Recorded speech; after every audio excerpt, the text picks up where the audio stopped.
बिस्मिल्लाहिर्रहमानिर्रहीम। अस्सलाम वालेकुम नाज़रीन, आप यूट्यूब चैनल देख रहे हैं। मैं इमरान खान हूँ। सबसे पहले तो जो पाकिस्तान की क्रिकेट टीम का कबाड़ा हुआ है उसके ऊपर थोड़ा मातम कर लेते हैं मैं और आप मिलकर। यानी ये हालात तो हमारे कभी नहीं थे कि बांग्लादेश की टीम पाकिस्तान में आई और टेस्ट क्रिकेट में, जिसमें बांग्लादेश का कोई रिकॉर्ड नहीं है, जिसमें बांग्लादेश के पास कोई बड़ी कामयाबियाँ नहीं है, टेस्ट क्रिकेट के अंदर बांग्लादेश की टीम पाकिस्तान में आती है और पाकिस्तान में आकर पाकिस्तान के बेहतरीन खिलाड़ियों और बड़े बड़े नामों की मौजूदगी में पाकिस्तान को ना सिर्फ शिकस्त देती है बल्कि वाइट वॉश करती है। यानी तमाम मैचेस जीतकर टेस्ट सीरीज़ के अंदर पाकिस्तान को वाइट वॉश करके चली गई। अब यानी हमने तो ये सुना था कि बांग्लादेश जैसी टीमें जो है वो वाइट वॉश हुआ करती थीं, अफ़गानिस्तान जैसी टीमें जो हैं वो वाइट वॉश हुआ करती थीं, लेकिन पाकिस्तान की क्रिकेट टीम पे ऐसी बरकत पड़ी हुई है, इस वक्त ऐसी बरकत पड़ी हुई है कि धड़ाधड़ जो है वो वाइट वॉश हो रहा है। पाकिस्तान को कभी अमेरिका हरा रहा है, कभी अफ़गानिस्तान हरा रहा है, कभी बांग्लादेश वाइट वॉश करके जा रहा है। तो ये इसका क्रेडिट किसको देना है या ये किसका विजन है? देखिए, शहबाज शरीफ साहब का या हुकूमत का, देखिए साफ बात अगर करना वो ये है कि हुकूमत का कुछ ज़्यादा लेना देना नहीं होता। हुकूमत का काम होता है कि वो एक्सपर्ट्स को या जो प्रोफेशनल्स हैं उनके हवाले कर देते हैं स्पोर्ट्स को, और वो प्रोफेशनल्स से रिपोर्ट लेते हैं।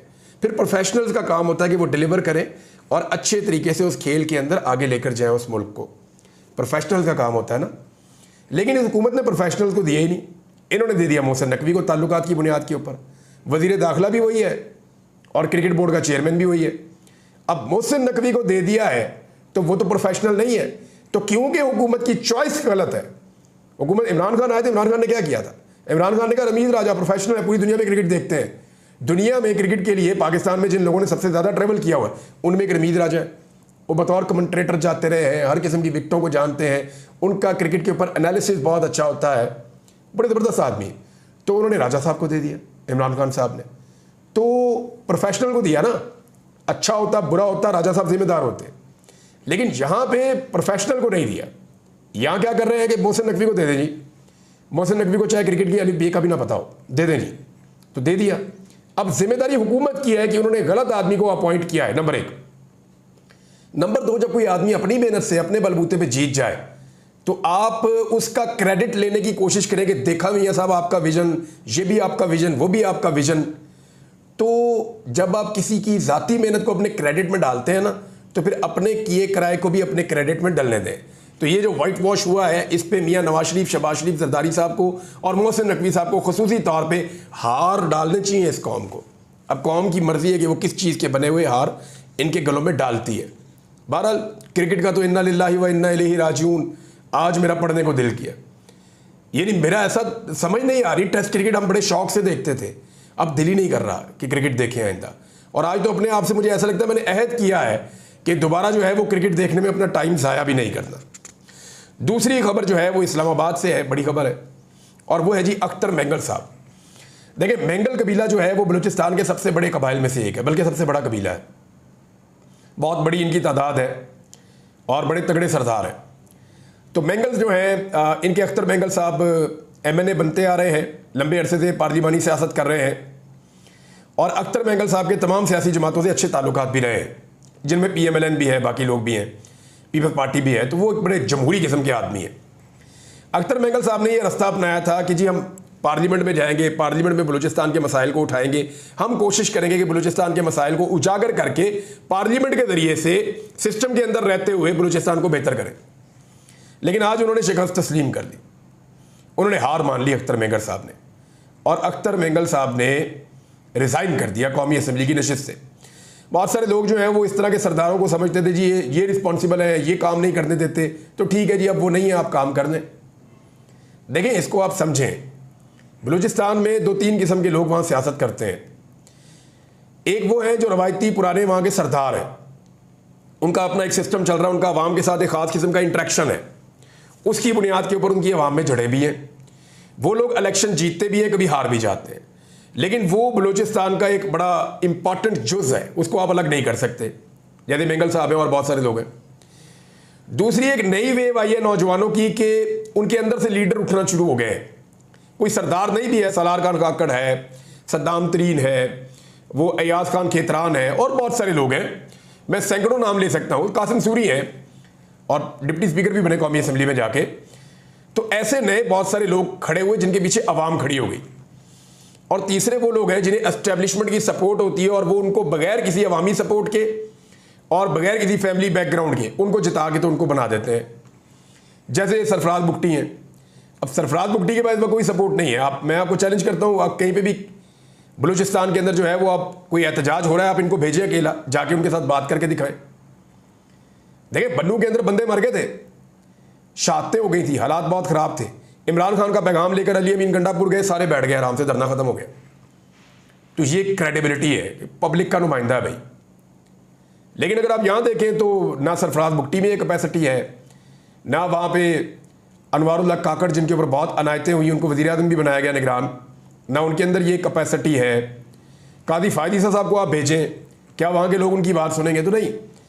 तो बलूचिस्तान में जो आवाज़ें वहाँ के लोग सुन लेते थे वो भी मजबूर हो गए हैं। मेरे ख्याल में मेंगल साहब के रिज़ाइन के पीछे एक बड़ी वजह यह भी है कि जो नौजवानों का एक दबाव पैदा हो रहा है बलूचिस्तान में, और जो एक वेव उठी है पूरे बलूचिस्तान के अंदर, और वहाँ के नौजवान अपना हक मांग रहे हैं। और वो ये कहते हैं कि जी हमें हमारा हक दिया जाए। लापता अफराद का मामला हो, तरक्की का मामला हो, एजुकेशन का मामला हो, हेल्थ का मामला हो, इंफ्रास्ट्रक्चर का मामला हो, नौकरियों का मामला हो, या उनके अपने जो वसाइल हैं वहाँ पे जो पैदा होते हैं बलूचिस्तान के अंदर, बेशुमार मादनियात हैं, वो हर मामले के अंदर अपना राइट मांग रहे हैं बलूचिस्तान के नौजवान। तो उनमें एक जो बेदारी है या जिस किस्म का उनके अंदर एक तहरीक चल रही है, शायद वो तहरीक का बोझ अब ये सियासतदान नहीं उठा पाएंगे।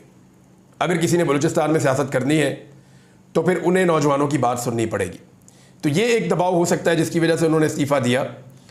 और उन्होंने इस्तीफ़ा देने का ऐलान करते हुए कहा कि पाकिस्तान में सियासत से बेहतर है कि पकौड़ों की दुकान लगा लूँ। ये बड़ा अजीब जुमला उन्होंने बोला और बड़ी सख्त बात उन्होंने की है। अब अख्तर बेंगल साहब के इस्तीफ़े के जो असरात होंगे वो आपको आने वाले दिनों में नज़र आएंगे। ये छोटी बात नहीं है, ना ये छोटी चीज़ है। क्या पाकिस्तानी सियासतदान उन्हें मना पाएंगे?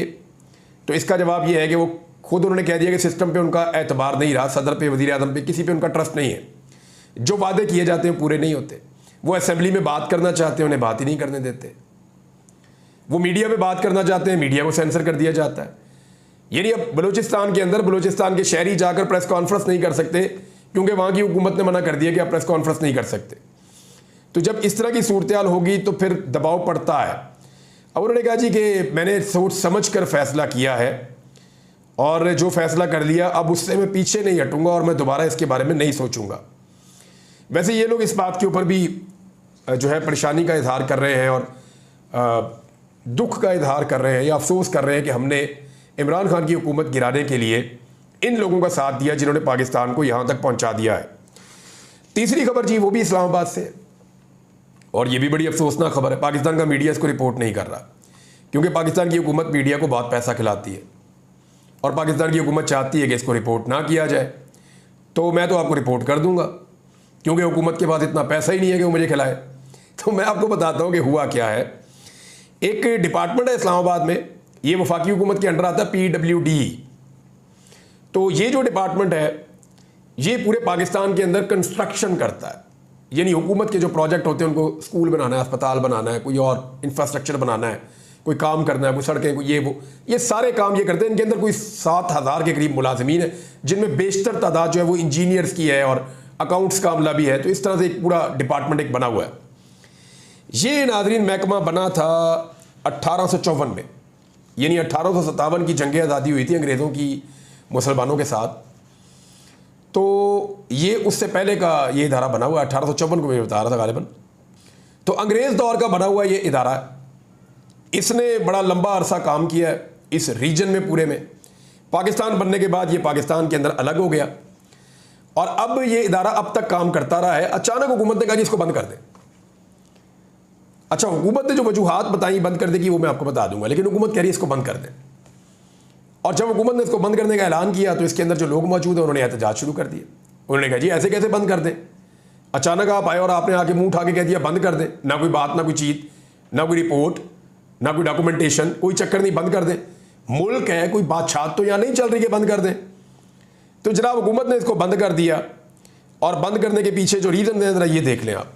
जो 6 चीज़ें हैं जो इंपॉर्टेंट इस इदारे के साथ जुड़ी हैं। अब आज सारा दिन टॉर्चर होता रहा, वो बिल्डिंग के अंदर जो है वो आंसू गैस फेंकते रहे, कमरों के अंदर लोगों को मारते रहे, गिरफ्तार करते रहे, इंजीनियर्स को गिरफ्तार करके ले गए, वो फिर भी डटे हुए वो लड़ रहे हैं, लेकिन हुकूमत ने बिल आखिर कब्जा कर दिया इदारे की बिल्डिंग पे।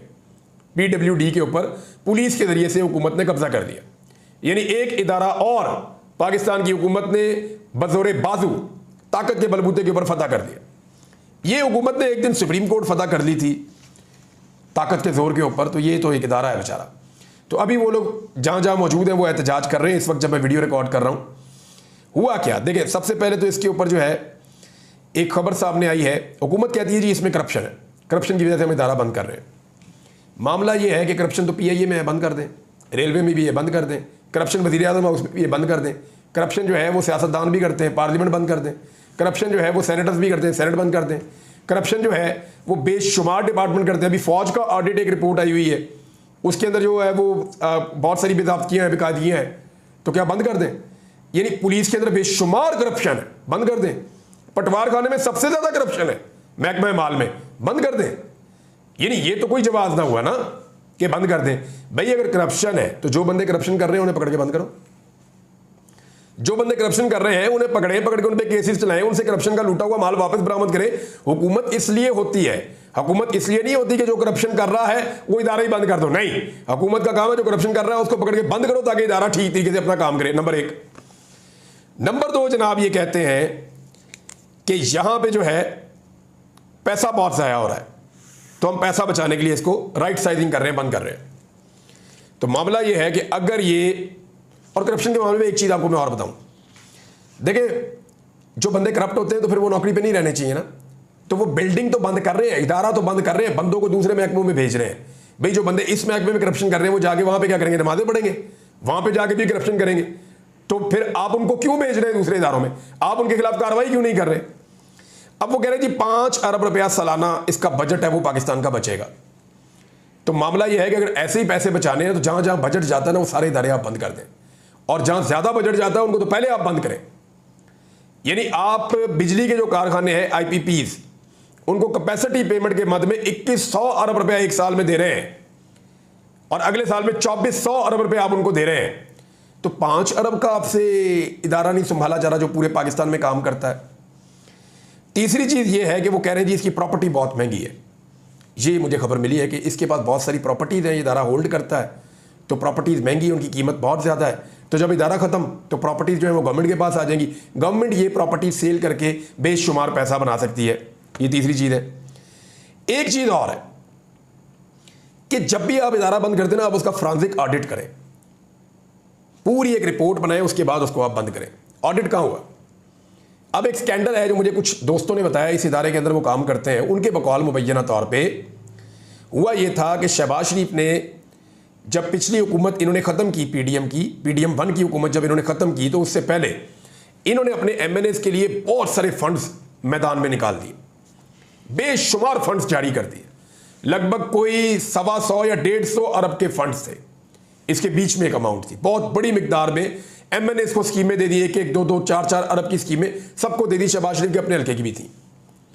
अच्छा, वो पैसा जो है वो जिस तरीके से निकलवाया उन MNAs ने और जिस तरीके से अपने इलाकों में खर्च करवाया, उसके ऊपर ऑडिट होना चाहिए।